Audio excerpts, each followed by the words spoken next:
দলের পক্ষ থেকে বলছি, ডক্টর বিপ্লব চন্দ্রের সমর্থনে আমরা প্রচার ক্ষেত্রে এসে বলছি, এই ভোট মিটে গেলে আমরা স্মার্ট মিটারের বিরুদ্ধে যেমন আন্দোলন করছিলাম সেই আন্দোলনে আবার নামবো। পশ্চিমবঙ্গে আমরা স্মার্ট মিটার চালু হতে দেবো না। ভারতবর্ষের প্রান্তে প্রান্তে আমরা স্মার্ট মিটারের বিরুদ্ধে আন্দোলন করে তুলবো। আমরা আন্দোলন করে তুলবো সাধারণ মানুষের কাছ থেকে যে শিক্ষা কেড়ে নিচ্ছে সেই শিক্ষা কেড়ে নেওয়ার নীতির বিরুদ্ধে, জাতীয় শিক্ষানীতির বিরুদ্ধে আমরা আন্দোলন করে তুলবো। এই বেঙ্গল পোর্টালকে যারা বন্ধ করেছে ওই কংগ্রেসীরা, তার পরবর্তী সময়ে জ্যোতিবাবু, তাদের যে দেখানো পথে তৃণমূল চলছে তার বিরুদ্ধে আমরা আন্দোলন করে তুলবো। তাই আপনাদের কাছে আবেদন করব, মনে রাখবেন যে আপনার ভোটটা আপনি নষ্ট করবেন না। আগে মনে হতো এসইউসিকে ভোট দিয়ে কি হবে, এসইউসির ক্ষমতা আছে, আপনার কাছে গিয়ে ভোট চাওয়ার অধিকার আছে, কারণ এসইউসি কোনো দুর্নীতির সঙ্গে নেই। এসইউসির কোনো নেতা সুযোগ আছে লড়াই করার, সুযোগ আছে সমাজের জন্য কিছু দেওয়ার। তাই একজন বিজ্ঞানী একটা কথা বলে আমি শেষ করবো, মানে কথার মধ্যে আমার ভাষায় আমি বলছি তার কথাটা। আইনস্টাইন একটা কথা বলেছিলেন, আমি দিনের শেষে বা দিনের শুরুতে যে খাদ্য গ্রহণ করি সেই খাদ্য কিন্তু আমি তৈরি করি। আমি যে প্যান্ট জামাটা পরেছি সেই প্যান্ট জামা কিন্তু আমি পরিনি। আইনস্টাইন বলছে, নরেন্দ্র মোদী নয় কিন্তু।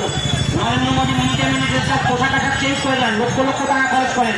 আইনস্টাইন মতন মানুষ বলছে যে আমি প্রতিদিন যে আহার গ্রহণ করছি, প্রতিদিন যে জামা প্যান্ট করছি, যে অক্সিজেন নিচ্ছি, যে পরিবেশ পরিমণ্ডলে আমি বসবাস করছি, কিছুই আমি নিজে তৈরি করি।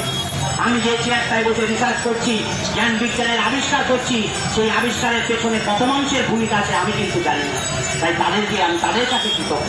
তাই দিনের শেষে আপনাদের সকলের কাছে আবেদন করব, যারা অফিস থেকে বাড়ি চলে যাচ্ছেন আর যারা আমাদের এখানকারই বাসিন্দা যারা এই আশেপাশে আছেন তাদের কাছে আবেদন করব, আমরা এসইউসি কমিউনিস্ট দলের পক্ষ থেকে প্রভাস ঘোষের যে আবেদন, আপনার আমার ঘরের, আমাদের বর্তমান সাধারণ সম্পাদকের যে আবেদন, আপনার আমার ঘরের যে সন্তান, সেই সন্তানকে বাঁচাবার জন্য শিক্ষা বাঁচাতে হবে।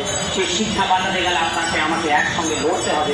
তাই দেখুন যে সন্তানদের বাঁচানোর জন্য আগামী দিনের যে ক্রীড়াবিদ যারা হবে, আগামী দিনের যারা খেলোয়াড় হবে, তাদের ভবিষ্যৎ বাঁচাবার জন্য ওই বজরং পুনিয়ারা যে লড়াই করে যাচ্ছেন, সেই লড়াই থেকে আমাদের শিক্ষা নিয়ে, আমাদের এখানেও শিক্ষা নিয়ে আন্দোলন, স্বাস্থ্য নিয়ে আন্দোলন, সমস্ত সমাজে ঘটে যাওয়া প্রবহমান যে অচলাবস্থা তার বিরুদ্ধে আমাদের আন্দোলন গড়ে তোলার জন্য সমস্ত মানুষের কাছে আমরা এসইউসিআই কমিউনিস্ট দলের পক্ষ থেকে আবেদন রাখছি। দেশের মহিলা কুস্তিগীরদের উপরে অত্যাচারকারী বীজভূষণ শরণ সিংয়ের শাস্তির দাবিতে ৩৫ দিন যাবৎ আন্দোলনরত মহিলা পালোয়ানদের উপর যে আক্রমণ গতকাল দিল্লির রাজপথে হয়েছে তাকে ধিক্কার জানিয়ে তার সেই দোষী পুলিশ অফিসারদের শাস্তির দাবিতে আজকে ২৯শে মে সারা দেশব্যাপী কালা দিবসের ডাক দেওয়া হয়েছে। এই ফ্ল্যাগ ডে আমিও পালন করছি। আপনারা সকলেই এই